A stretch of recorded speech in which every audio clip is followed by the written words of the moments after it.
नमस्कार मित्रांनो, शेत शिवारे आपल्या युट्यूब चॅनलमध्ये तुमचं पुन्हा एकदा स्वागत आहे. आज आपण जाणून घेणार आहोत एका अत्यंत उपयुक्त आणि नैसर्गिक झाडाबद्दल, ज्याचा वापर आपल्या पूर्वजांनी शेकडो वर्षापासून केला आहे. हे झाड आहे रिठ्याचं झाड. आजच्या आधुनिक काळामध्ये ज्या ठिकाणी आपण रासायनिक साबण आणि शॅम्पू वापरतो, तिथे पूर्वी लोक रिठ्याचा वापर स्वच्छतेसाठी करत होते. त्यामुळे रिठ्याला नैसर्गिक साबण असं सुद्धा म्हटलं जातं. रिठ्याचं झाड उष्ण आणि उष्णकटिबंधीय प्रदेशामध्ये वाढतं. भारतात हे झाड महाराष्ट्र, मध्य प्रदेश, उत्तर प्रदेश आणि दक्षिण भारतातील काही भागात आढळतं. हे झाड साधारणपणे 10 ते 20 मीटर पर्यंत उंच वाढतं. त्याचा खोड आणि मजबूत सरळ असतो. पाने लांबट आणि हिरवीगार असतात. त्यामुळे झाड दाट आणि आकर्षक दिसते. रिठ्याच्या झाडाचे सर्वात महत्त्वाचे वैशिष्ट्य म्हणजे त्याची फळं. ही फळं गोलसर आणि तपकिरी रंगाची असतात. फळाच्या आत एक कठीण बी असते आणि बाहेरील कवच साबणासारखे फेस निर्माण करणारे असते. या कवचामध्ये सॅपोनिन नावाचं नैसर्गिक रसायन असतं, जे पाण्यात मिसळल्यावर फेस तयार करतं. हाच गुणधर्म रिठ्याला इतर झाडांपेक्षा विशेष आणि वेगळं बनवतो. च्या काळात लोक केस धुण्यासाठी रिठ्याचा मोठ्या प्रमाणात वापर करत होते. रिठ्याचा पाणी केसांसाठी खूप फायदेशीर मानलं जातं. यामुळे केस मऊ, चमकदार, मजबूत होतात. तसेच कोंडा कमी होण्यासाठी सुद्धा याची मदत होते. आजही अनेक आयुर्वेदिक शॅम्पूमध्ये रिठ्याचा वापर केला जातो. फक्त केसांसाठीच नाही, तर कपडे धुण्यासाठीही रिठा वापरला जातो. विशेष करून नाजूक कपडे किंवा रेशीम वस्त्रे धुण्यासाठी रिठा उत्तम समजला जातो, कारण त्यात कोणतंही घातक रसायन नसतं. त्यामुळे कपड्यांचे नुकसान होते आणि पर्यावरणाला हानी पोहोचत. रिठा वापर विविध आजारांवर केला जातो.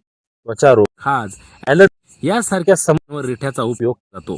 काही वेळा जखम स्वच्छ करण्यासाठी याचा वापर केला जात होता असे आढळतात.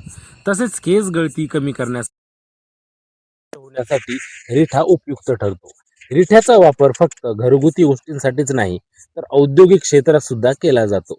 नैसर्गिक क्लीनर, शॅम्पू, साबण आणि डिटर्जंट तयार करण्यासाठी रिठ्याचा वापर वाढत आहे.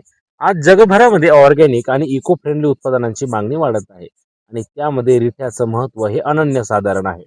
रिठ्याचे झाड पर्यावरणासाठीही खूप फायदेशीर आहे.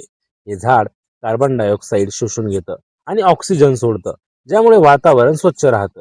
तसंच हे झाड मातीची धूप रोखण्यासाठी खूप मदत करतं. त्याच्या मुळ्या जमिनीमध्ये घट्ट पकड घेतात आणि माती वाहून जाण्यापासून वाचवतात. शेतकऱ्यांसाठी रिठ्याचं झाड एक चांगला उत्पन्नाचा स्रोत बनू शकतं, कारण रिठ्याची फळं बाजारात चांगल्या किमतीत विकली जातात. आयुर्वेदिक आणि नैसर्गिक उत्पादनांची मागणी वाढल्यामुळे रिठ्याला चांगली बाजारपेठ मिळत आहे. त्यामुळे शेताच्या कडेला किंवा मोकळ्या जागेत रिठ्याची लागवड केल्यास अतिरिक्त उत्पन्न मिळू शकतं. रिठ्याची लागवड करणे फार अवघड नाही. यासाठी मध्यम ते चांगली निचरा होणारी जमीन आवश्यक असते. सुरुवातीच्या काळात थोडे पाणी आणि काळजी घ्यावी लागते, पण एकदा झाड मोठं झालं की ते कमी देखभालीत सुद्धा चांगलं वाढतं.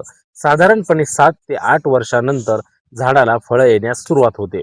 या झाडाचं आणखी एक महत्त्वाचं वैशिष्ट्य म्हणजे त्याची दीर्घायुष्य. रिठ्याचे झाड अनेक वर्ष टिकून राहतं आणि सतत उत्पादन देत राहतं. त्यामुळे एकदा लागवड केल्यावर अनेक वर्ष त्याचा फायदा तुम्हाला मिळतो. आजच्या काळामध्ये आपण रासायनिक उत्पादनांवर खूप अवलंबून झालो आहोत, पण त्याचा परिणाम आपल्या आरोग्यावर आणि पर्यावरणावर होत आहे. अशा वेळी रिठ्यासारख्या नैसर्गिक पर्यावरणांचा वापर होणे खूप गरजेचे आहे. रिठा हा एक असा पर्याय आहे जो स्वस्त, सुरक्षित आणि पर्यावरण पूरक आहे. रिठ्याचं झाड आपल्याला निसर्गाशी जोडून ठेवतं. आपल्या पूर्वजांनी वापरलेल्या या साध्या पण प्रभावी गोष्टी आजही तितक्याच उपयुक्त आहेत. त्यामुळे आपण या नैसर्गिक गोष्टींचा वापर वाढवला पाहिजे.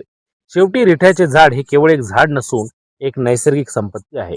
स्वच्छता, आरोग्य, पर्यावरण संरक्षण आणि आर्थिक फायदा या सर्व गोष्टींमध्ये त्याचे योगदान महत्त्वाचं ठरतं.